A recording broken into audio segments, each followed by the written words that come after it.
Hello guys, good morning for this video.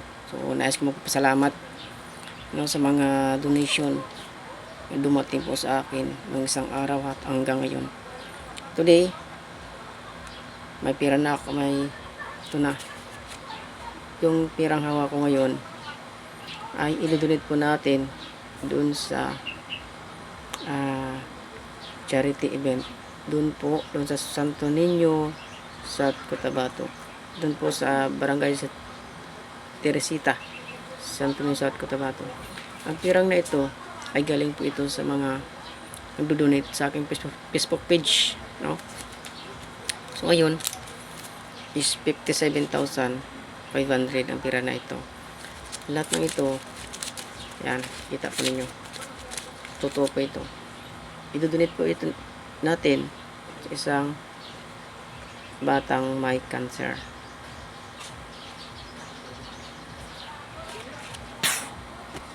So, yun na nga, nakahanda na ito, nakaready na. Yung mga noodles, saka mga dry foods, bigas, ay kinuha na kapunta-punta na doon sa packing area ng membro, ng head, ng founder ng Vloggers of One Mindanao. Actually, ako po ay isang membro ng Vloggers of One Mindanao. So, kung hindi po nakaka-subscribe sa akin, sa aking YouTube channel, malilit lang tayo. Sana po i-subscribe mo na ako dahil ang pirang ito ay hindi pa ito ganito kalaki. May tutulong natin. Ang darating araw, hindi man lahat matutulungan ko, kahit paano nakakatulong tayo sa ating kapwa-tao.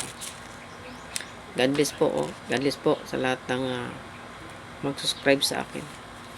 Inilabas ko ang video ito sa araw nito kasi sobrang awa ko dun sa bata.